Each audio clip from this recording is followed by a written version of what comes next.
Depuis quelques mois, quelque chose est en train de bouger dans le rétro gaming. Pas juste une petite vague nostalgique passagère. Non. Là, on commence à sentir autre chose. Une évolution plus profonde. Comme si l'industrie recommençait doucement à regarder le passé non plus comme un vieux musée poussiéreux, mais comme un vrai marché d'avenir. Parce qu'aujourd'hui, il se passe plusieurs choses en même temps.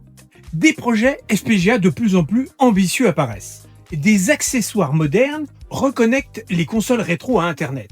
Des machines premium reviennent sur le devant de la scène et surtout, bien sûr, la Neo Geo AES Plus de PlayOn qui crée un véritable choc dans la communauté rétro gaming.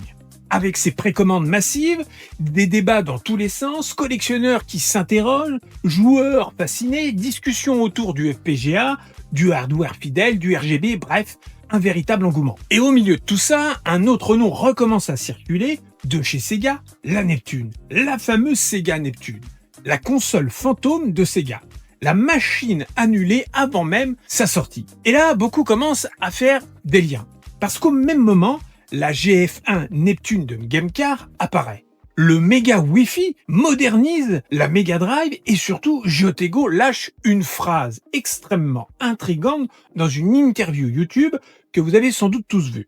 Une phrase qui a mis énormément de monde en alerte, et moi le premier. Il explique en gros que la Neo Geo AES Plus pourrait ne pas être la seule machine, que potentiellement d'autres projets pourraient arriver derrière. Et dans cette discussion, le nom de Sega est évoqué. Alors évidemment, attention, il faut être extrêmement clair dès le départ. Rien n'est officiellement annoncé. Il n'existe aujourd'hui aucune confirmation que PlayOn travaille sur une console Sega. Aucune annonce officielle d'une Neptune moderne. Aucune validation de partenariat entre Gamecar, Sega et PlayOn, ou même Mega Wi-Fi. Mais là où ça devient intéressant, c'est que tous les morceaux commencent malgré tout à s'emboîter de manière assez troublante. Et c'est précisément cette hypothèse que je voudrais analyser avec vous aujourd'hui. Parce qu'au fond, si on regarde froidement la situation, l'idée n'est pas complètement absurde. Pour comprendre pourquoi, il faut revenir un peu en arrière. Dans les années 90, Sega est dans une situation très particulière. La Mega Drive fonctionne encore bien, mais technologiquement, la guerre devient extrêmement violente. Sony arrive avec la PlayStation, Nintendo prépare la Nintendo 64, Sega veut alors absolument rester dans la course. Et là commence l'époque des extensions. Mega CD, puis 32X. Le problème, c'est que la 32X devient rapidement un symbole du chaos stratégique de Sega. Il fallait brancher une Mega Drive, puis la 32X dessus, avec des câbles partout, plusieurs alimentations, un montage extrêmement lourd, mais malgré ça, derrière le bazar, il y avait une vraie idée. Une machine simplifiée, une console tout en un. Cette machine devait s'appeler Neptune. Une Mega Drive avec le 32X directement intégrée. Mais la Neptune ne sortira jamais. Et avec le temps, elle va devenir un fantasme absolu du rétro gaming et pour tous les fans de Sega. Une console mythique, précisément parce qu'elle n'a jamais existé commercialement. Alors sur la page de Time Extension, on a une rubrique du 14 mai 2026, donc toute récente, qui nous parle de cette console FPGA GF1 Neptune, présentée avec le cœur Sega 32X. Alors là, on a une photo d'une console qui est typiquement prototype. Ils nous disent que la GF1 Neptune de fabrication brésilienne est une tentative basée sur un FPGA de reproduire le système Sega Neptune, jamais commercialisé bien sûr, qui aurait combiné la Mega Drive et la 32X en une seule plateforme. Alors ils rappellent quelque chose d'intéressant, ils disent que Gamecar, l'équipe à l'origine du système, a dû repousser la sortie de la machine à cette année, donc 2026, parce que je rappelle que cette console, normalement, elle devait être prête en quelque sorte pour la fin 2025. Donc elle a été repoussée. On se demande pourquoi. Je dis ça, je dis rien. Mais elle a maintenant publié une vidéo montrant le cœur FPGA 32X en action avec Knuckle Chaotix qui est ici. Alors je vous invite à aller la voir sur la page de Time Extension. En tout cas, le rendu, il a l'air, voilà, ça a l'air d'être plutôt très concluant. Bon, bien sûr, il n'y a rien de nouveau sous le soleil, c'est du FPGA, voilà, mais ça tourne. En tout cas, ça tourne. Bon, je vous invite à aller la voir, on va pas la regarder jusqu'au bout. La console est désormais pleinement opérationnelle avec les principaux jeux prévus, Mega Drive, et là, ils ajoutent quelque chose, Master System.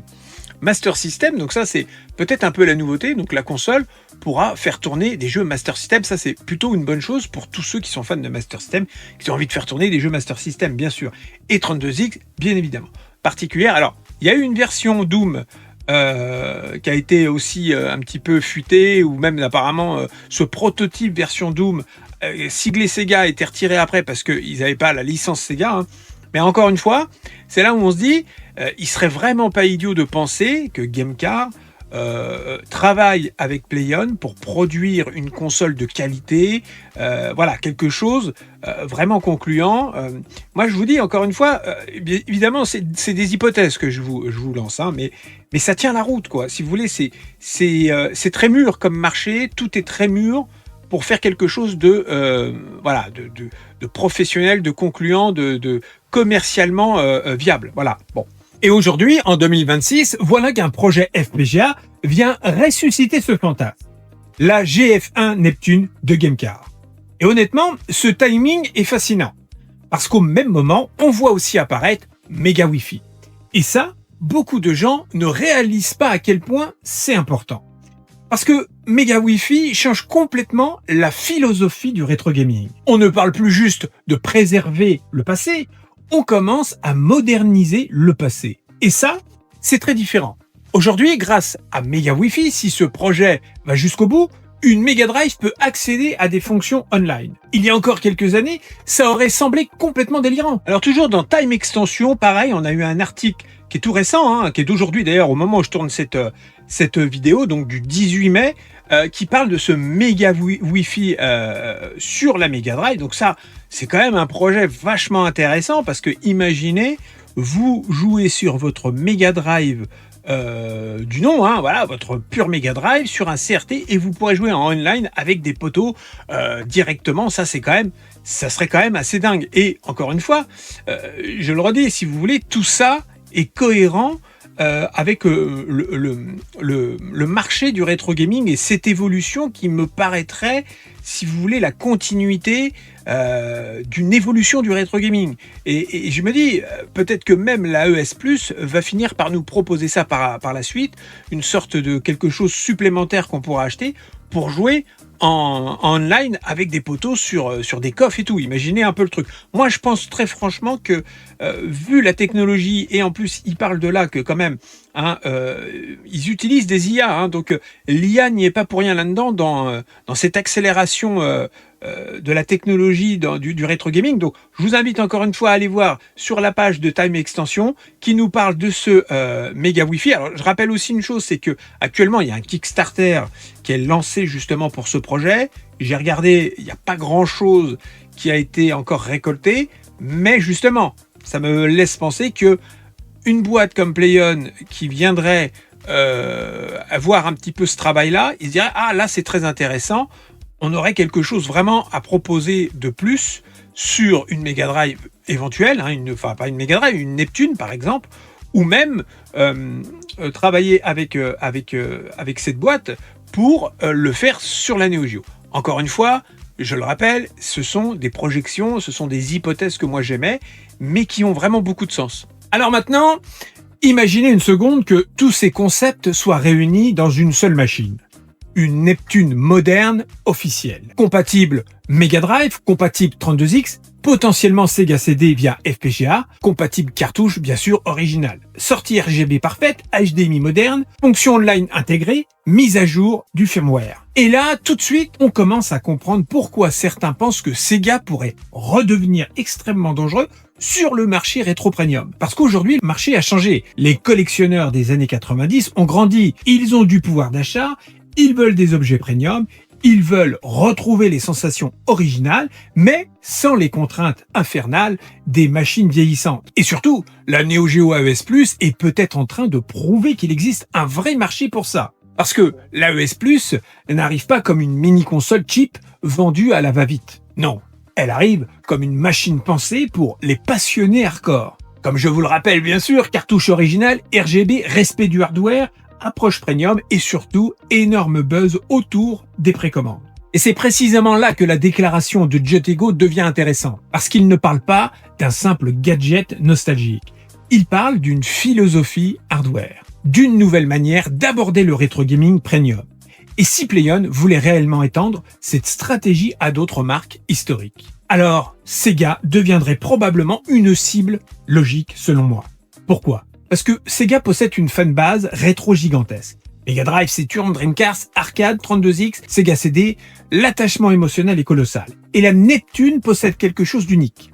Elle n'a jamais existé officiellement. Donc, marketingement, le potentiel est monstrueux. Découvrez enfin la console perdue de Sega, c'est une phrase qui vend tout seul. Et honnêtement, si PlayOn voulait frapper un énorme coup après l'AES+, reprendre officiellement le concept Neptune avec Sega serait probablement l'une des annonces les plus puissantes du rétro gaming moderne. Encore une fois, je précise bien que nous sommes dans l'hypothèse, mais regardez les éléments. Gamecar travaille déjà sur la GF1 Neptune, Mega Wi-Fi modernise la Mega Drive, PlayOn valide le hardware rétro premium avec l'AES+, Jotego évoque d'autres machines potentielles et parle de Sega. Et Sega pousse énormément son image nostalgique avec son 35e anniversaire et son merchandising. Franchement, difficile de ne pas commencer à se poser des questions. Et le plus fort dans cette histoire, c'est que tout devient cohérent technologiquement. Parce qu'à l'époque de la vraie Neptune, Internet n'existait quasiment pas pour les consoles domestiques. Aujourd'hui, si quelqu'un ressortait cette machine, elle pourrait devenir une espèce de Mega Drive ultime moderne. Une console rétro mais connectée. Un mélange entre nostalgie et modernité. Et ça correspond exactement à l'évolution actuelle du marché. Les joueurs veulent retrouver les sensations d'époque, mais avec le confort moderne. C'est exactement ce qu'on voit aujourd'hui avec les FPGA. Les Everdrive, les OCC, les RetroLink, les CRT restaurés, les accessoires online rétro et maintenant, peut-être demain, des consoles rétro premium officielles nouvelle génération. Et honnêtement, si Sega revient un jour sérieusement dans le hardware rétro premium, la Neptune serait probablement la meilleure porte d'entrée possible. Parce qu'elle représente quelque chose de mythique, quelque chose d'inachevé, un rêve suspendu depuis les années 90. Et aujourd'hui, grâce au FPGA, grâce à des passionnés comme Jotego, grâce au succès potentiel de l'AES+, ce rêve semble soudainement moins irréaliste qu'avant. Peut-être que tout ça n'aboutira jamais, peut-être que Gamecar continuera seul, peut-être que Sega ne fera absolument rien. Mais une chose est sûre, pour la première fois depuis très longtemps, le retour d'un vrai hardware Sega Premium moderne ne paraît plus totalement impossible. Et ça, dans le rétro gaming, c'est déjà énorme. Parce qu'au fond, ce qu'on est en train de voir aujourd'hui, ce n'est pas seulement le retour de vieilles consoles, c'est peut-être le début d'une nouvelle génération de rétro gaming.